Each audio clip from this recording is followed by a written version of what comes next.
How y'all doing? An unusual Your Season is Over video today. Normally I do one Your Season is Over video a week every Sunday because all the games are played on Thursday, Friday, Saturday, whatever. But of course, every year during week one of the college football season, we always have a Sunday night game and a Monday night game. That was the case again this year. Sunday night was LSU and Florida State.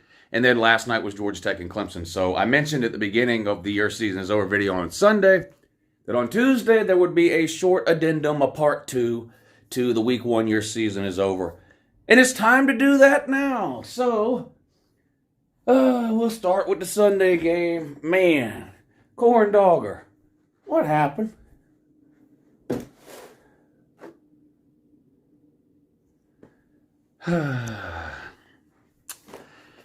Should we be surprised by this result?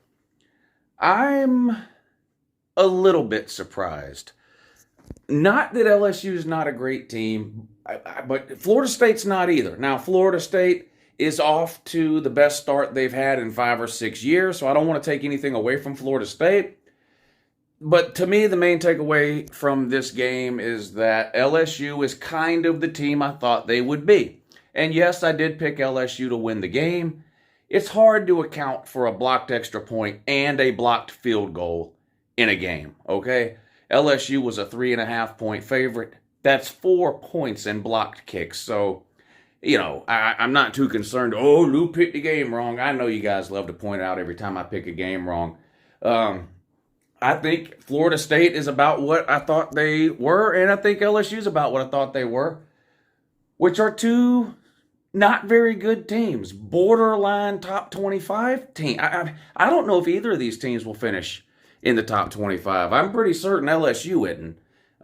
You just want to compare schedule for schedule and kind of figure out what their two records might be at the end of the year. LSU's already got one loss.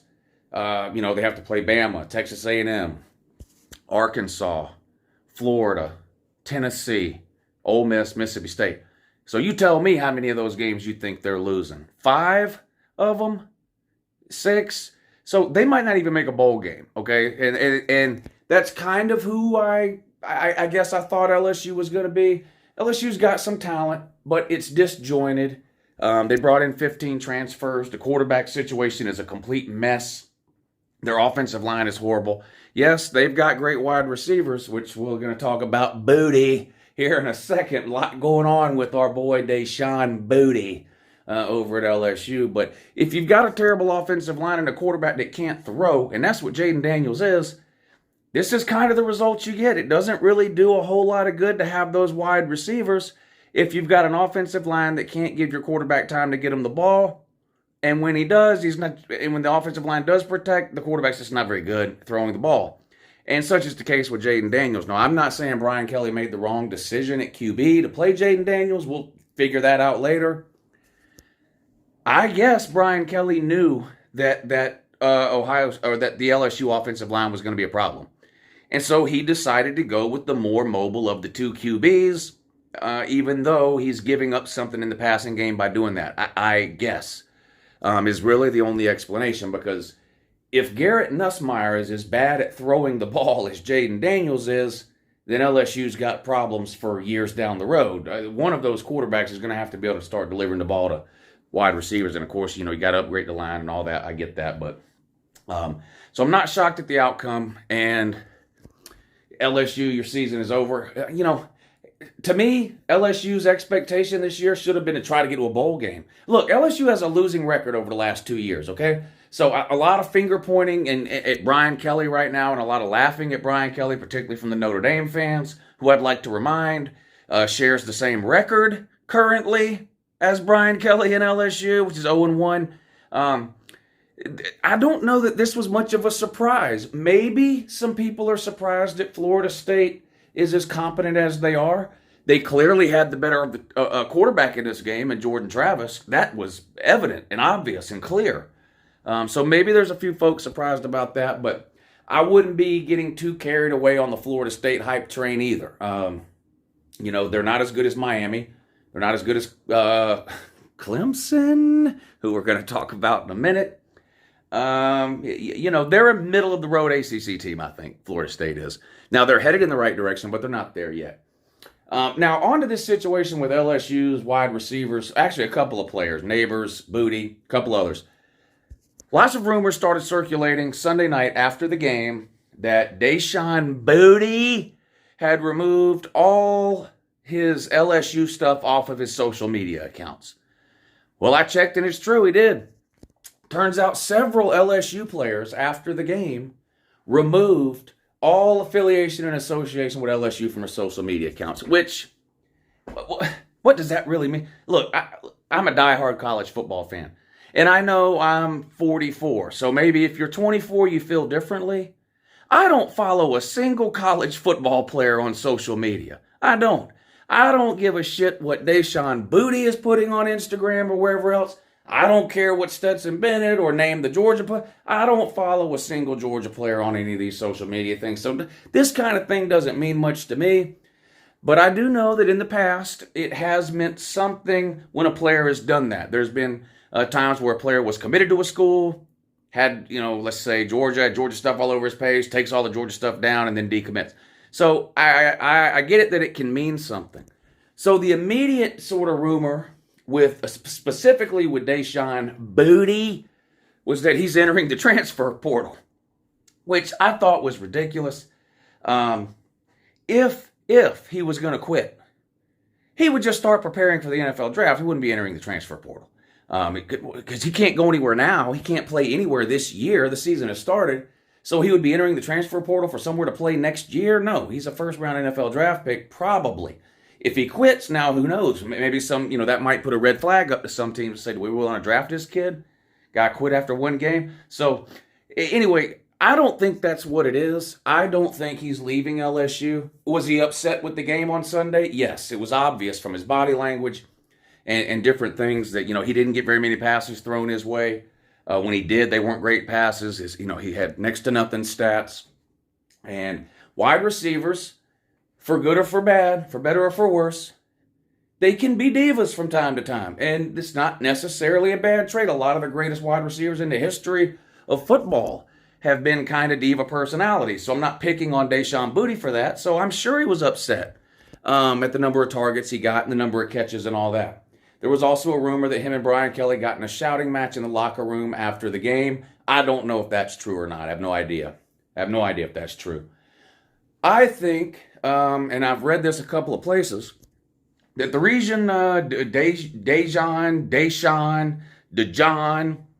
Boutte, and the several other LSU players, Neighbors, if you remember, Neighbors is the guy that muffed the punt towards the end of the game, that gave Florida State the ball inside the 5-yard line before Florida State then turned it right back over to LSU. What a crazy ending that was.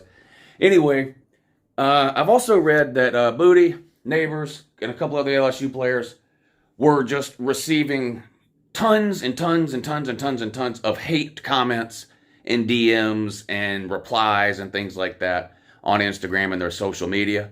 So they just blocked everything out, deleted everything out, took everything off there. So just get off social media for that. To me, probably seems like the more likely explanation as to what happened and why these players decided to scrub their accounts of LSU stuff was to just make themselves harder to find. Because you got some fans out there. Look, I'm passionate. I'll get on my YouTube channel, whether it's a live show or a video, and if I think a player played bad or something, I'll say it. I ain't once in my life tracked a player down on social media to tell him he sucks or I can't believe you dropped that punt or nothing. Now I'm not here to judge what anyone else is doing. If you're that mad about it and you feel like you want to, send a player a DM and cuss him out or whatever, God bless you, I guess. I don't know.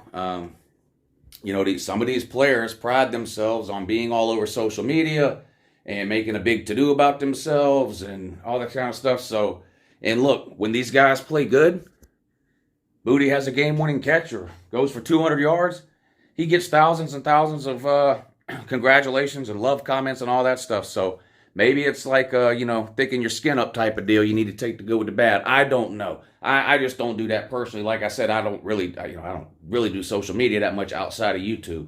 Anyway, a little bit of Twitter, but anyway, I feel like that's probably what it is. I'd be surprised if, like we heard something like 2 or 3 LSU players quit the team this week. I just would be surprised by that. I think it's probably more likely that they just getting overwhelmed with hate from rabid LSU fans about their pitiful performance on Sunday. And it was pitiful. It was bad. It was really bad. Special teams mistakes, looked unprepared, terrible offensive line, way below acceptable quarterback play. It was not good. There's no sugarcoating. It is not good for LSU. And their season is over. They're not winning a division. They're not winning a conference championship. They're not making the playoffs. They're not making a New Year's Six bowl. At LSU, anything less than that is unacceptable.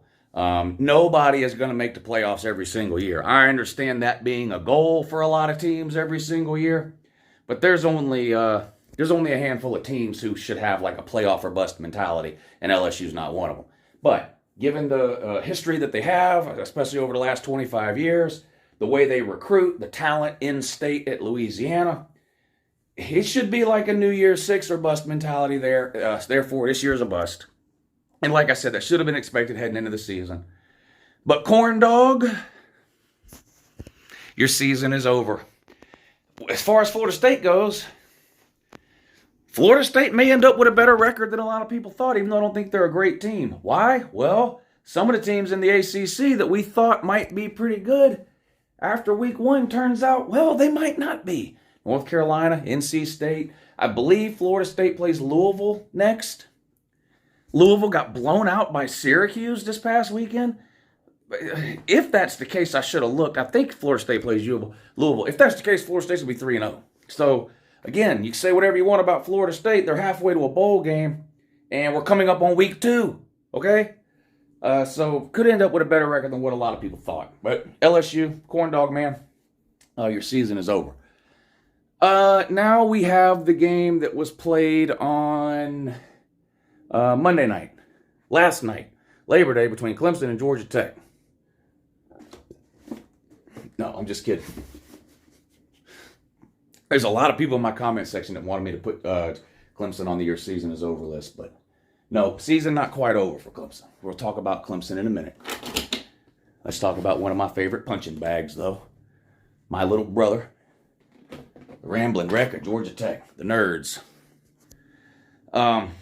It's hard to talk a lot of trash about Georgia Tech or to Georgia Tech because no one cares. The average college football fan doesn't care. And you know who else doesn't care? Georgia Tech. Not talking about the fans. There are a few diehard Georgia Tech fans that, they get upset when Georgia Tech loses. I'm talking about the institution, the school itself, Georgia Tech. They don't care. They don't care about football. And that's not a conclusion I came to last night when they lost to Clemson. I've known this for a while. You don't keep a coach running an option program this century for a decade. You don't do that if you care about your team's football program. When you do fire him, you don't bring in a guy, Jeff Collins, let him win 3 games every year for 3 years in a row. First year, 3 wins. Second year, 3 wins. Third year, 3 wins. And then make the decision to keep him for the 4th year. I understand that we're in a period of time right now in college football where maybe sometimes some coaches are fired too soon. There's not a lot of patience in terms of allowing a coach to build a program anymore.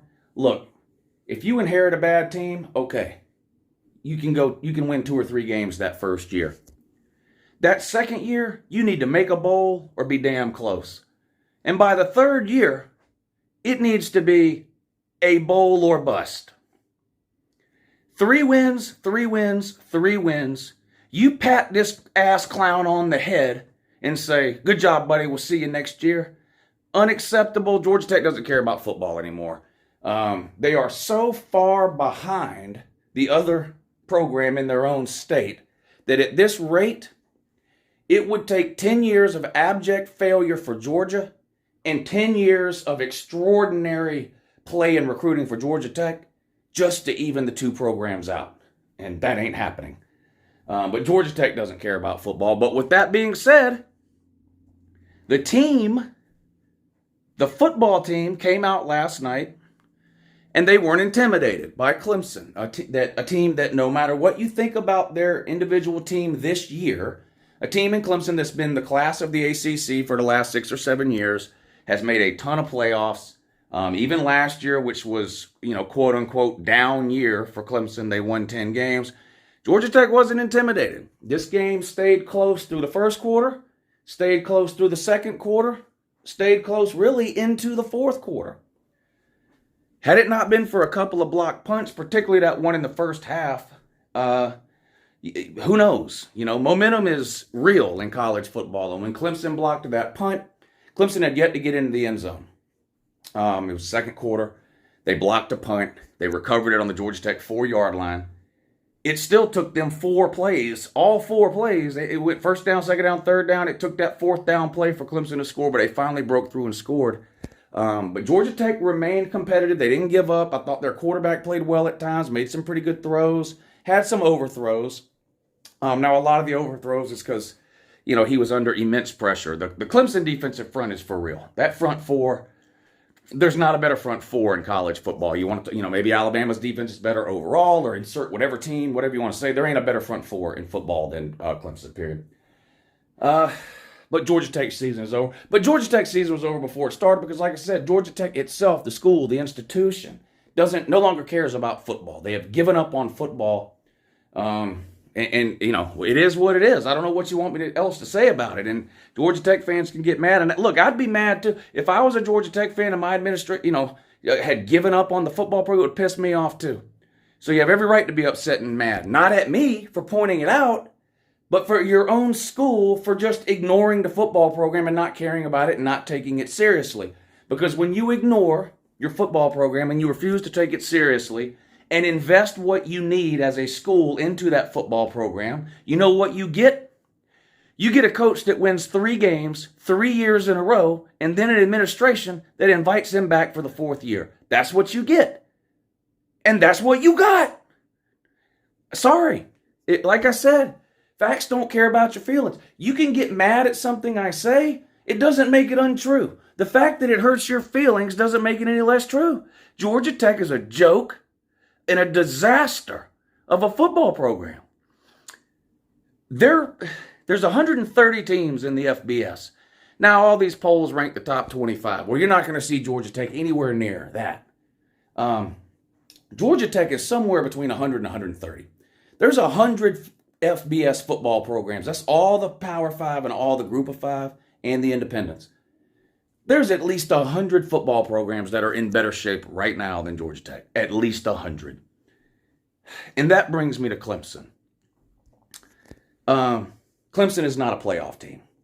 And we talked about expectations for LSU and what should be like a minimum threshold and what is it okay to expect on a yearly basis.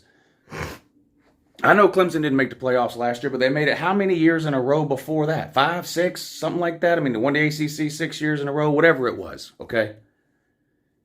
Clemson is one of those teams that should have playoff expectations in any given year. They have earned that, no matter what anyone watching thinks about their schedule or the ACC or whatever. They have earned that as an expectation internally, the team itself, and the fans. They've earned that as an expectation through their play on the field, through their results and their record, and the fact that they've ended up in the playoffs, 5 of the last 6 years, 6 of the last 7, whatever it is. They're not going there this year. It's not happening. And if they do, somehow, and the ACC would have to completely collapse, in my opinion, for this to happen, because Clemson still got to play Notre Dame, they still got to play Miami, they still got to play Florida State, NC State, North Carolina. The Clemson team I saw last night is capable of losing to any of those teams, period. Will they lose to all of them? No, they won't. Their defense is amazing. They're not going to lose to all of those teams. But they're going to have a day somewhere where the defense gives up some yards or some points, and that offense is not going to be able to do anything about it. Clemson's offense is no better than last year. It's no better than last year from what I saw yesterday. Absolutely horrendous. One of the worst offensive lines in the ACC. One of the worst quarterbacks in the ACC. Not a single wide receiver that anyone has to game plan around or is worried about at all. At all. Nagata is the best of the bunch, and he's pretty pedestrian tater. He's a pedestrian tater. That's what he is. You can talk about the score. Talk about whatever you want. This game did get away from Georgia Tech in the fourth quarter. Clemson ended up covering the 24. What did they win? What was the final score? 41-10, whatever it was. Clemson scored 2 touchdowns off block punts. And they played against Georgia Tech. And this game was up in the air into the fourth quarter. And just watch the game. The Ukelele had a QBR of 34. 34. All the quarterbacks in the SEC, that would put him next to last right now. Next to last. The only quarterback in the SEC so far this season that has a lower QBR than what DJ Ukelele had last night is my boy Spencer Rattler from South Carolina, the worst quarterback in the SEC, at least through 1 week of football. DJ would be slightly ahead of him. He is horrible. He's slow. He's clumsy. He looks disoriented at times. He's terrible. And he hasn't gotten any better than last year. And neither has the offense as a whole. Dabo had every opportunity in the world to improve this offense over the offseason. Through spring practice, through summer camps, through fall camp, through a new OC, and through the transfer portal. Except he chose not to use the transfer portal because, well, he thinks it's wrong. Him thinks it's wrong to do the transfer portal. He wants kids that are committed to Clemson from the time they're 8 years old. If you're not in love with Clemson from the time you're 8 years old till the time you're 800 years old, then we don't want you here. And therefore, we're not using the transfer portal because that means you chose to go somewhere else and now we don't want you. Well, if you don't, I think I said this in yesterday's video. If you don't change and adapt with the times, you get left behind. I'm not saying Clemson is going to get left behind. Dabo's still got time to change. He still has a very talented roster. But if he continues to pretend the transfer portal doesn't exist, this is the kind of thing you can expect. There were a dozen or more, probably more, offensive linemen this year in the transfer portal that could have started on Clemson's offensive line last night. I'll use Alabama as an example. No one recruits better than Alabama year over year over year over year. Yes, you can have a year here or there where, like last year, Texas A&M beats them. A couple of years ago, Georgia beat them. But Alabama's been 1, 2, or 3 in every single recruiting ranking for 12 years, okay? They have a starting offensive tackle on their team that they got from the transfer portal from Vandy. Vandy! Their starting running back they got from Georgia Tech. Their starting wide receiver they got from Georgia. They went and got a cornerback from LSU. And Clemson is sitting over here going, well, our offensive line is terrible. Our quarterback is terrible. We don't have a wide receiver that worries anybody. No, we're good. We're good. We have a good front four on defense. We're good. It's idiotic thinking. And, more Clemson fans need to be raising hell about this. If you're a Dabo fan, a supporter, which why wouldn't you be if you're a Clemson fan? Look at his record, national titles, ACC titles. People have to change. Nick Saban has changed multiple times over the course of his career. Go back and look at Nick Saban winning national titles 10 years ago and look at him winning national titles now. The offenses are unrecognizable from one another. Dabo was trying to run the same offense at Clemson with DJ Ukelele that he ran with Trevor Lawrence, Deshaun Watson, Taj Boyd. Hey, Dabo, yabba dabba doo, yabba dabba dabba. DJ Ukelele ain't Trevor Lawrence. He ain't Deshaun Watson. He ain't even, he ain't even Kelly Bryant. Now, they got that freshman quarterback that everybody's in love with because he's a 5-star and from Texas, I think, or whatever. It doesn't even matter where he's from, but and he's got, one of these names that you can't remember, Rubik's Cube, Cole Kidnick, Dick Nutnick, whatever his name is. We'll go with Dick Nutnick. First half, everybody's begging for this guy. Oh, my God, Dabo doesn't know what he's doing. Clemson fans I'm talking about, all over the internet, Twitter, everywhere else.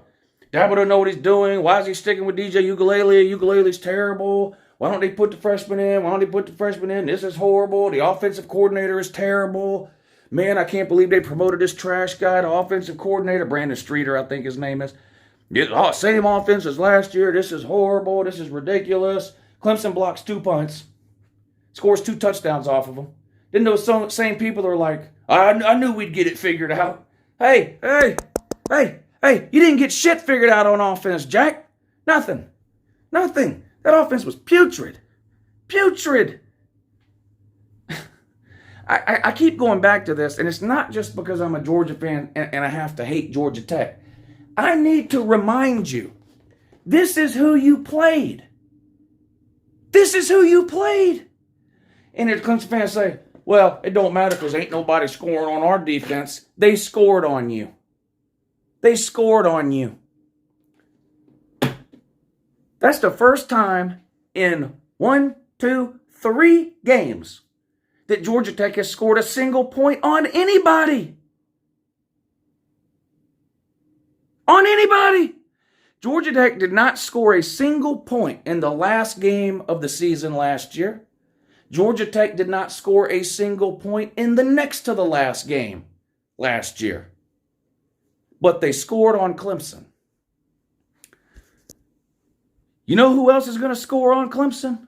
Notre Dame, Miami, Florida State, NC State. On down, Wake Forest. You don't think Wake Forest is going to score on you? And I'm talking zero, because that's what you're looking at here if you think you're winning a playoff game.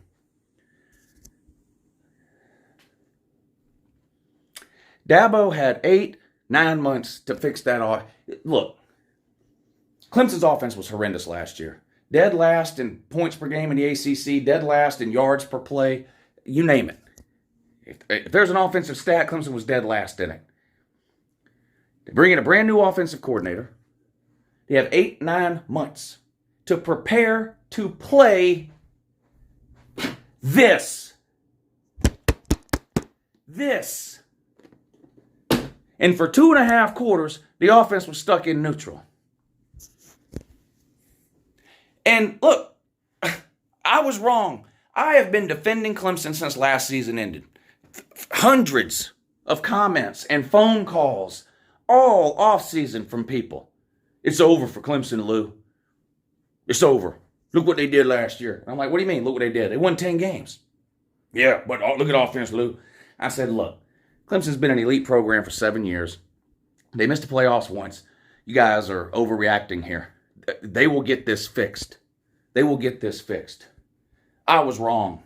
I don't know what Clemson fans think is going to happen between week 1 and week 2, or week 2 and week 3, or week 1 and week 4 that didn't happen from January to fucking September 5th, yesterday.